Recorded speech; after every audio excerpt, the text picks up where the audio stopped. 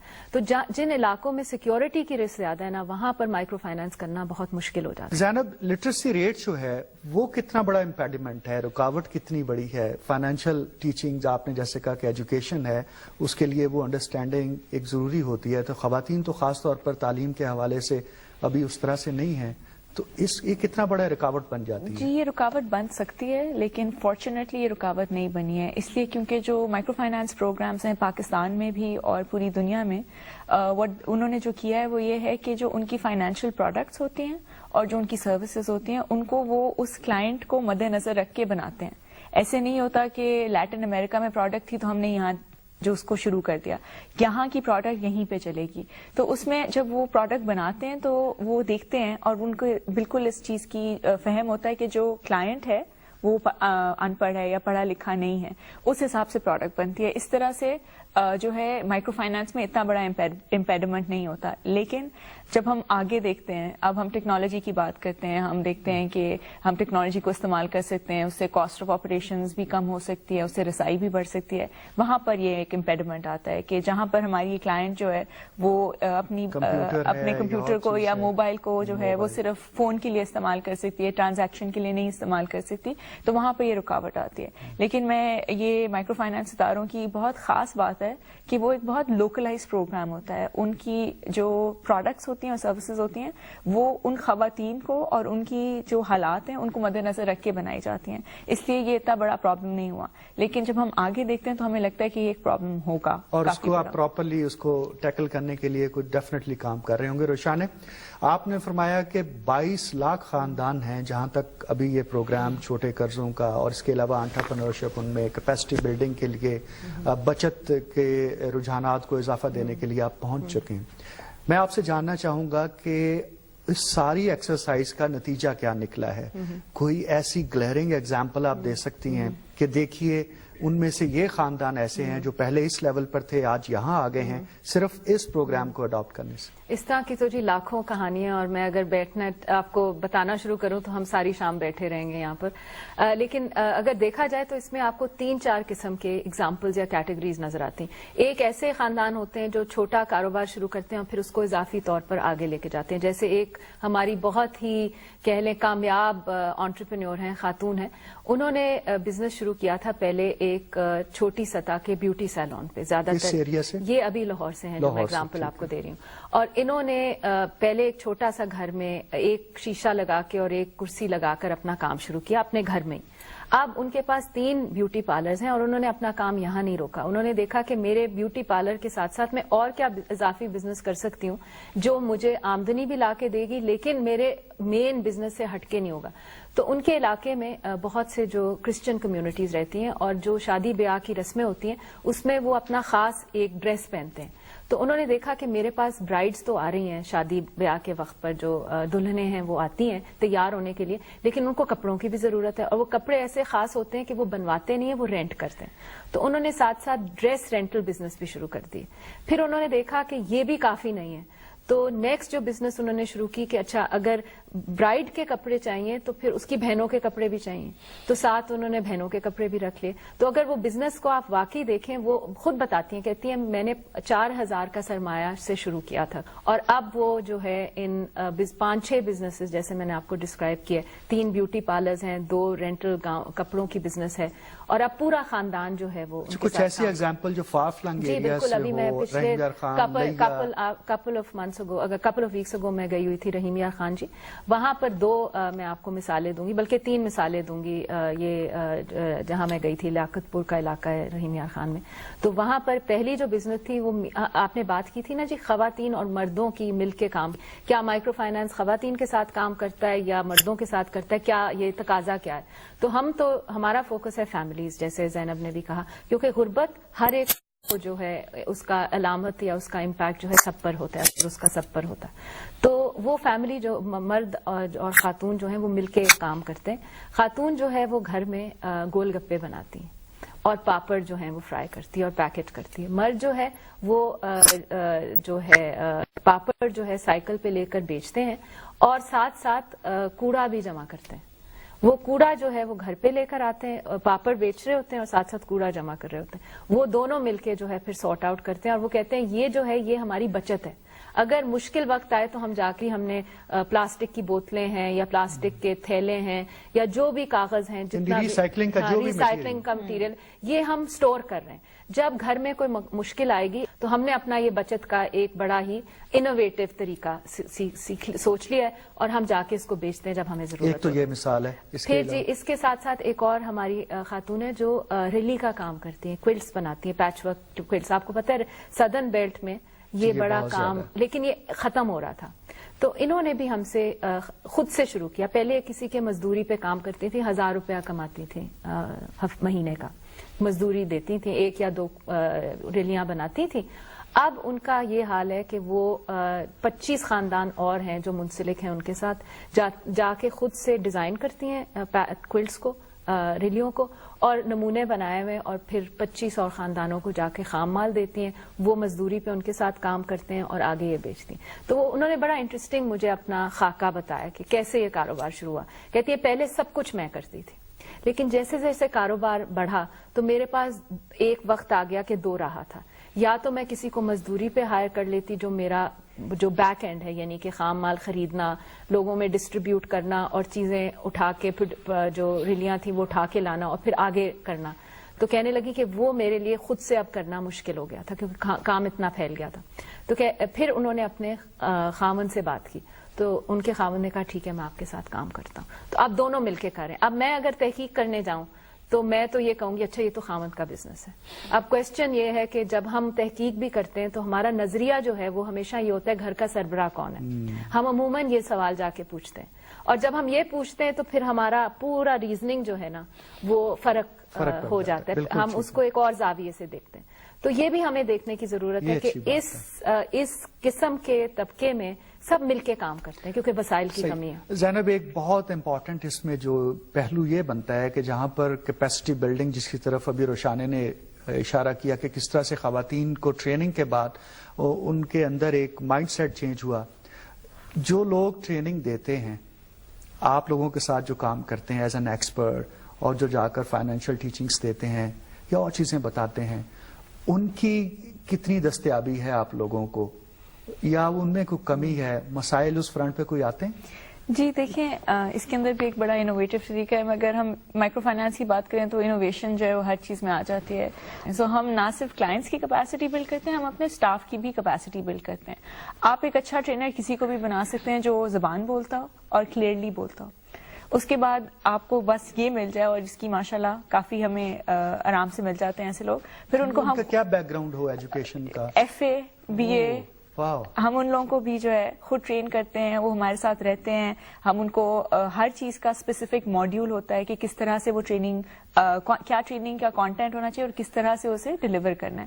تو وہ سارا کچھ جو ہے ہم انہیں ٹرین کرتے ہیں. پھر ہم انہیں ٹیسٹ کرتے ہیں, ہم دیکھتے ہیں کہ کیا وہ افیکٹولی دیکھ سکتے ہیں. ہم ان کو مانیٹر کرتے ہیں, ہم ان کی ایویلویشنز کرتے ہیں اور پھر ہم انہیں کلائنٹس میں بھیجتے ہیں. تو دستیابی آپ کو جو ہے ایک بنا بنایا ٹرینر نہیں ملے گا, لیکن آپ کو ایسے لوگ بہت ملیں گے جن میں پوٹینشیل ہے. ہم اس پوٹینشیل کو دیکھتے ہیں اور پھر ہم خود ان کو ٹرین کرتے ہیں. روشانی, اس سارے پروسیس میں کیا پاورٹی, غربت ایلیمینیٹ ہو رہی ہے یا سسٹین ہو رہی ہے؟ دیکھیے جی یہ بڑا اچھا سوال ہے کیونکہ اکثر ہم پہ تنقید ہوتی ہے کہ آپ سرمایہ دینے کی تو کام کرتے ہیں, بچت کی بھی بات کرتے ہیں, یہ سب کچھ کرتے ہیں, تو اس کا اینڈ پہ کیا رزلٹ کیا نظر آتا ہے؟ سب سے پہلے تو ہمیں یہ دیکھنا ہے کہ اس گھر کے اندر آمدنی ہوئی ہے کہ اضافہ ہوا ہے یا نہیں. تو اگر ہم اس کو دیکھیں تو ہم نے جو ہماری تحقیق بتاتی ہے کہ 3 سال کے بعد ایک گھرانے میں آپ کو 30 سے 35% اضافی آمدنی نظر آئے گی. 3 سال کے عرصے میں 30 سے 35% کا اضافہ ہو جاتا ہے. جہاں پہ وہ 1000 کما رہی ہے, میں آپ کو اگزامپل دے رہی ہوں, تو وہ 3500 پر آ جائے گی. یا اگر 3000 کما رہی ہے تو وہ 9000 تک, یا گھر کما رہا ہے تو وہ ڈیفینیٹلی آپ کو اس میں درجہ بدرجہ امپروومنٹ نظر آئے گی. اگر اس کے ساتھ ساتھ ہم یہ دیکھیں کہ بچت بھی ہو رہی ہے تو آپ کو یہ بھی نظر آئے گا کہ 20 سے 25% لوگ جو ہیں پھر بچت بھی کرنا شروع کرتے ہیں. میں نے آپ کو ایک بڑا انوویٹو طریقہ بتایا تھا کہ لوگ بچت کیسے کریں. کئی لوگ ہیں جو کہ اب اکاؤنٹس بھی کھول رہے ہیں جا کے بینکس میں. کئی لوگ ہیں جو گھر پہ بچت کر رہے ہیں. جس طرح کئی ہماری خواتین ہیں, ہم جب ہماری تربیتی پروگرام کو میں آ جاتی ہیں تو وہ پہلی چیز کرتی ہیں وہ غلہ خرید لیتی ہیں, کیونکہ ہم ان کو کہتے ہیں 5 روپے بھی آپ بچت کریں گے تو یہ بھی آپ کے مشکل وقت میں کام آئے گی. پھر دوسرا جو ہمیں امپیکٹ دیکھنے کی ضرورت ہے وہ ہے کہ جیسے ہم نے کہا کہ گھرانے پہ کیا چینج آیا, تو ہم دیکھتے ہیں کہ وہاں پر جہاں تک کھانے پینے کی بات ہے, جس کو آپ کہتے ہیں فوڈ ونربلٹی, کہ ان کے پاس اتنا کھانا ان کو ملے جتنا ان کی ضرورت کے مطابق ہے, تو ہمیں وہ بھی نظر آتا ہے کہ ایسے گھرانوں میں جو کھانے کی اشیاء, یعنی کہ اگر وہ 6 مہینے میں 1 دفعہ گوشت کھاتے تھے تو اب وہ زیادہ دفعہ کھانا شروع ہو گئے. جو ورائٹی ہے کھانے میں, ڈائٹ میں, وہ بڑھ گئی ہے. اسی طرح اگر آپ ان کے بچوں کی ایجوکیشن کی بات کرتے ہیں تو ہمیں یہ بھی نظر آتا ہے کہ وہ زیادہ رجحان تو ہے, لیکن کیپیسٹی جو ہے وہ بڑھتی ہے, وہ زیادہ تر اپنے بچوں کو پھر اسکول بھی بھیجنے کی کوشش کرتے ہیں. ڈیفالٹ ریٹ کیا ہے اس وقت؟ جی پورے سیکٹر کا اگر آپ دیکھیں تو 2% سے کم ہے, اور یہی رہا ہے تھرو آؤٹ دا ایئرز. سو اس کی وجوہات بھی یہ ہیں کہ آپ کو جیسے ہم نے پہلے بتایا کہ ہمارا فوکس ہوتا ہے کمیونٹی ڈیولپمنٹ پر. ہم لوکل لوگوں کو ہائر کرتے ہیں, لوکل کمیونٹیز میں کام کرتے ہیں, ہمارے دفاتر بھی وہاں ہوتے ہیں. تو ایک قسم کا کمیونٹی ڈیولپمنٹ کا جو پروسیس ہے, سلسلہ ہے, وہ شروع ہو جاتا ہے. روشانہ, اب کیا میسج ہے آپ وہ خواتین جو آپ کو دیکھ رہی ہیں, وہ گھرانے جو آپ کو دیکھ رہے ہیں, وہ لوگ جو غربت کی لکیر سے نیچے ہیں, اگر وہ اس وقت آپ کو دیکھ رہے ہیں تو ان کے لیے کیا پیغام آپ دینا چاہیں گے؟ دیکھیے, سب سے پہلے تو میں یہی کہوں گی, اور میں ہر پروگرام میں کہتی ہوں, ہمت نہیں ہارنی چاہیے. کئی بار چیلنجز بہت بڑے لگتے ہیں, مگر وہ چیلنجز اس لیے آئے ہوتے ہیں کہ ہم اپنے آپ کو ابھار سکیں اور اپنے آپ کو بہتر کر سکیں. تو پہلی تو میں یہ کہوں گی. دوسری چیز میں یہ کہوں گی جی کہ یہ میرے خاص طور پہ میسج پیغام ہوتا ہے ہمارے مرد حضرات کے لیے, کہ عورت کی کمائی جو ہے نا اس میں بہت برکت ہے.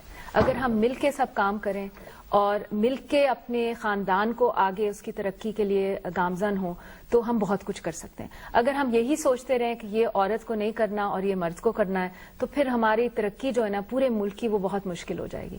اور اس وقت یہ نہج پر ہم آ گئے ہیں کہ اگر ہماری کہہ لیں 50% آبادی جو ہے وہ ہم اس کو اکنامکلی امپاور نہیں کرتے, اس کو اقتصادی طور پر مضبوط نہیں کرتے, تو ہم آگے نہیں چل سکتے. اب وہ وقت آ گیا ہے کہ وہ پرانی سوچ جو ہے اس کو ہم چھوڑیں, اور یہ خاص طور پہ میں نوجوان نسل کو کہنا چاہوں گی کہ ہمیں مل کے, مرد اور عورتوں کو مل کے کام لیکن کرنا. اس کا مطلب یہ نہیں کہ مرد کام چھوڑ دیں. جی بالکل, اس کا یہ قطعاً مطلب نہیں ہے. جیسے میں نے کہا, مل کے کام کرنا ہے, اکٹھا چلنا ہے, اور ایک کامن گول کو لے کر آگے چلنا ہے کہ ہم چاہتے ہیں ہمارے بچوں کا مستقبل جو ہے وہ بہتر ہو. یہ آج کا آپ نے پروگرام ہمارا جو ایک مختصر دورانیے کا تھا, لیکن اس میں ہم نے کوشش کی ہے کہ یہ جان سکیں کہ جو پاکستان کے اندر چھوٹے قرضوں کا جو ایک پورا پروگرام ہے, اور پرائیویٹ سیکٹر میں اتنے سارے لوگ, جس میں روشانہ ظفر ایک بہت بڑا نام ہے, اس حوالے سے پاکستان میں اور پاکستان سے باہر ان کی خدمات کو بہت سراہا جاتا ہے, ان کے کیا امپیکٹ آئے ہیں اس پورے پروسیس کے. جو بات انہوں نے آخر میں کہی ہے کہ ایک تو ہمت نہیں ہارنی چاہیے. جو دوسرا بڑا ایلیمنٹ انہوں نے کہا ہے کہ اب وہ وقت آ گیا ہے کہ سوسائٹی میں سارا بوجھ صرف ایک حصے پر نہیں ڈالنا کہ گھر کا جو سربراہ جو مرد ہے وہی کام کرے گا تو گھر چلے گا, بلکہ جو 51% آف دا پاپولیشن ہے, جو دوسرا حصہ ہے اس پہیے کا, اس گاڑی کا, اس کو بھی اتنا ہی زور لگانا ہے, اور پہلے پہیے نے اس کو وہ سپیس دینا ہے, اور وہ ریکگنائز کرنا ہے کہ دیکھیں مل کر کام کریں گے تو دنیا نے ہمیں دکھا دیا ہے کہ جب دونوں مرد اور عورت نے مل کر کام کیا تو وہ ممالک کتنا آگے ترقی کر گئے ہیں. پاکستان کو اس ماڈل کو اڈاپٹ کرنا ہوگا. اس صورتحال میں ایسے ادارے کے جو قرضے فراہم کر رہے ہیں, جو ٹریننگ دے رہے ہیں, جو بچت کی اسکیم ہے, جو کیپیسٹی بلڈنگ کر رہے ہیں, اس کے اوپر آپ کی رہنمائی کر رہے ہیں, ان کو ضرور دیکھیے, ان کی طرف آئیے, اور اس کو بلیسنگ ان ڈسگائز سمجھتے ہوئے, اس کو ایک رحمت خدا بندی سمجھتے ہوئے اس کا بھرپور فائدہ اٹھائیں. اس کے ساتھ ہی ہمارے آج کے پروگرام کا وقت ختم ہوتا ہے. حامد ولید کو اجازت دیجیے. اللہ حافظ.